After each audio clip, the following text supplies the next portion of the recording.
Just a couple of days ago, the president of Mexico, Sheinbaum, when the president, White House says, hey, we're going to be going and to clean house in Mexico because they're looking for certain cartel members. She said, there's no way you can do this. There's no way you can come over here and da-da-da-da, all this stuff, right? And I don't know if you have that or not, Rob. Is this it? Yes. She wasn't for us doing any of it. Go ahead and play this clip. This was a couple days ago. We cooperate, we collaborate, but there will be no invasion. She called it That an is invasion. discarded, absolutely discarded. In addition, they have expressed it in all calls that it is not allowed or part of any agreement, much less. When they have come to raise it, we have always said no, that we can collaborate in another way. Okay, so she says that. Couple days later, guess what? Mexico sends 26 cartel members to U.S. in deal with Trump administration, okay? And she made his job actually easier. This is a lot easier if you send it to us than us having to go and get it.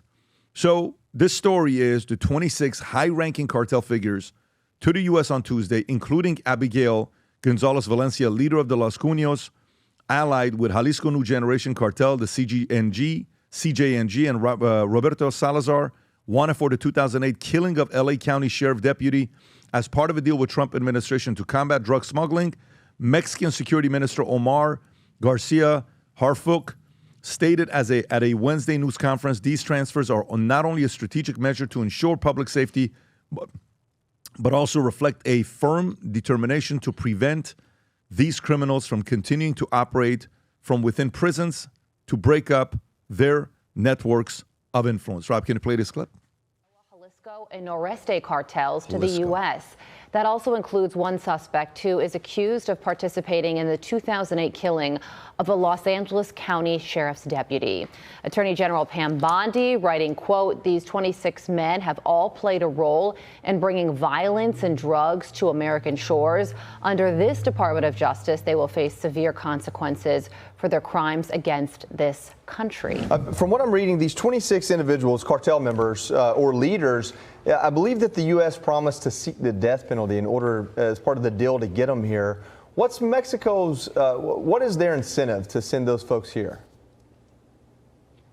Well, if you remember, when the Trump administration designated the cartels as a foreign terrorist organization, obviously the Mexican government got incredibly nervous about that because that gives incredible power to the U.S. government to pursue the cartels. So the Mexican government is now cooperating with the U.S. government because it does not want U.S. forces going into Mexico to take care of the cartels, which have been a direct threat and have been terrorizing Americans, in which this administration is clearly not going to tolerate it. So what I find encouraging about this is the collaboration now between the U.S. government and the Mexican government, so that, the Mexican government doesn't get any more of the direct kind of ire and attention from the Trump administration. Yeah, a major win for the Trump administration because the last place these 26 cartel leaders would want to be is in U.S. custody. And our relationship with Mexico is unique. Right, so when you hear that story, why wouldn't they want us to go grab the cartels out of Mexico that are causing havoc in their country? Is it because they are owned and controlled by the cartels? Is it because they're afraid of the cartels? Why is that? I think you just hit on it. Everything there's been alarm bells going off in my head when I read this. I said, okay, this must mean, because we see what happens in the election. They kill candidates, they kill judges. It's still happening. And the cartels have tremendous influence and control over parts of the Mexican government. And I think, remember, some of these guys were already in jail. Some of these guys had already been, captured with U.S. assistance. So remember, these 26, this follows the 29 that were sent to us in February. This is now 55.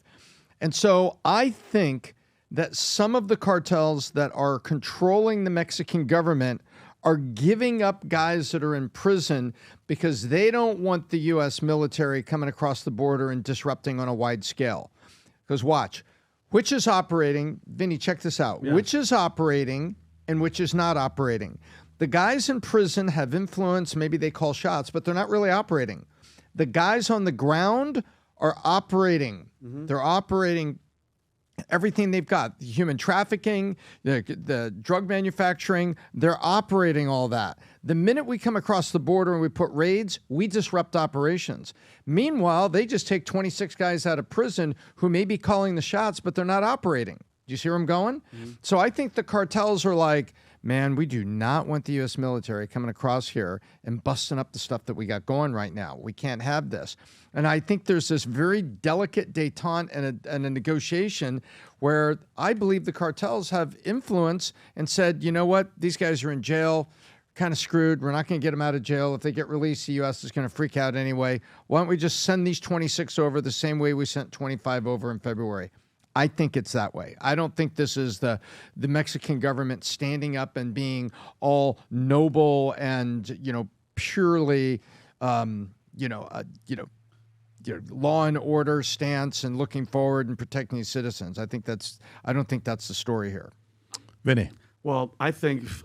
By the way, she came out of nowhere. Do you guys remember running up to that election from 2018 to 2024? I believe 87 mayors were killed, beheaded, and everything from the cartels or whoever in Mexico, and then she gets put in. So I feel, my opinion, that she's the one that they want to be in there. I don't know all the details. I'm not really that deep into Mexican politics in Mexico, but Tom, 26 individuals here that are going to be in our prisons. I did the math.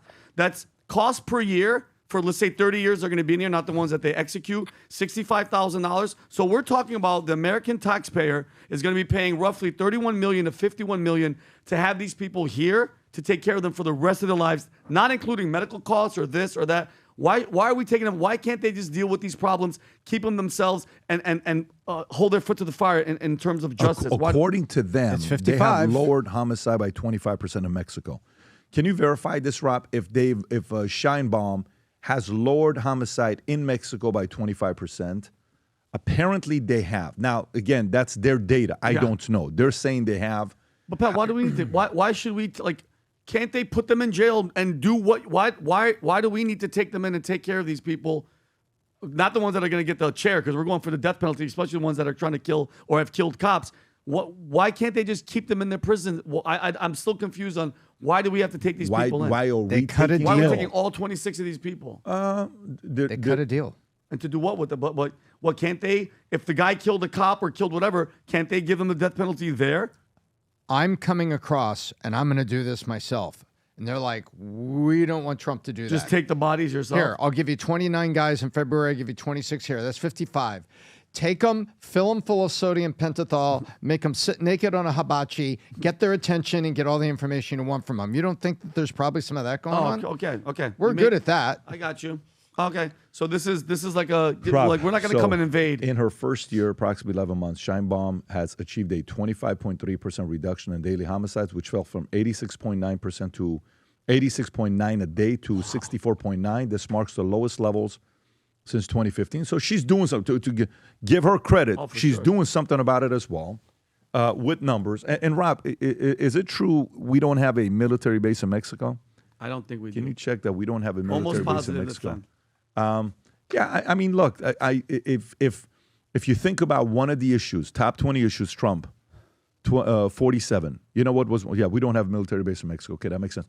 So if you look at one of the issues that Trump ran on was what? Border. 100%. Squared away. He's doing it. ICE, $50,000, 100,000 people already signed up. What's another thing that he signed up that he said he was going to do? Top 20. Economy.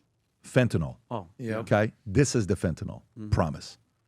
This is what they're doing to say, we promised you we're going to go after fentanyl. We're doing it. We're going to find out who's behind it, and we're going to put them out. Adam, your thoughts on the story? Yeah, I mean, in the Western Hemisphere, Mexico is the last country in the world I'm trying to go visit. Oh, my God, why would you say that about Mexico? It's our neighbor. Not safe. Just straight up. You talk about why what the most high priority of a family has taking care of their kids is safety, safety, safety. You call it the S word, right, Pat? Yep. Here are the most dangerous countries in the Western Hemisphere. We know what happened in El Salvador. We know what's going on in Venezuela, Jamaica, Honduras, Ecuador, Guatemala. Shout out to Mexico. Shout out to Mario, the Mexican. But those are the list of countries. The most dangerous cities, just cities.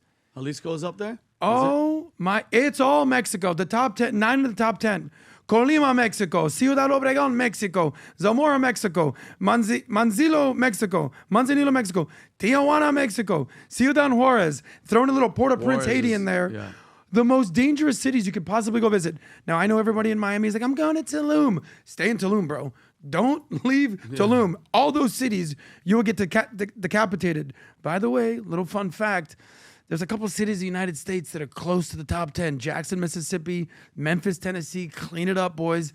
Baltimore, Chicago. But they all pale in comparison to what the hell is going on in Mexico. Yeah, there's a lot of weird stories, Rob. Did you see the story of the Mexican influencer, 23-year-old girl who was on a live stream and she said, if anybody's going to do anything to me, it's going to be my ex. And she's getting, don't play the video. Yeah. No, please don't. But if anyone's going to do anything to me, it's going to be my ex. And she's getting a gift.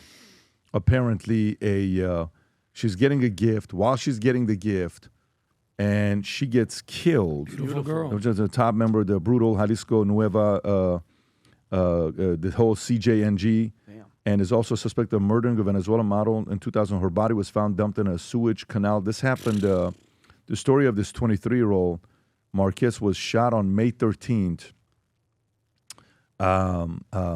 She was shot on May 13th, this model right here in Mexico, because she got a Gucci purse or a Louis Vuitton purse from somebody else, and it was one of the fans that sent it to her. And he wasn't too happy about it. But apparently the murders are actually up by over 700 deaths. So again, you nailed it. You don't know. That's numbers that we're getting. We don't know the stats. You don't know the data. We don't know. the Careful data, if you go to Mexico. Yeah. I'm not going especially if you look like this. But and if you Or like this. if you look like that, there's other places. Oh, yeah, gringo. gringo. Yo quiero tu dinero. I actually think you would fare well in Thailand. Oh. No, my friend's there doing some dirty work out there. I think he's you out would fare there. well over there. Every once in a while, we get new things that come up for summer. Summer hats are here. And I want to show you this with these summer hats that we have. They're not that many. We didn't order hundreds of them. This is very limited supply for someone. We're just simply testing it out. The first one is the splat print. If you look at it, it's pretty sick. Can you change the pictures on that, Rob? There's not that many of these. We're simply ordering these to see how you like it, and then we may do a bigger supply. It's a new Future Looks Bright design on the back of it. It's actually pretty sick on the bottom as well. Then this next one, the black one, is not going to last, although I think these two are going to be competing. Look at this one here, by the way, with the front logo. Real cool on the way this black one looks, with the orange on the bottom, the Future Looks Bright on the back. And last but not least, it's the white one with gold. Future Looks Bright on the back, on the bottom, and an American flag and Valuetainment. It's just, Vinny, this one looks sick.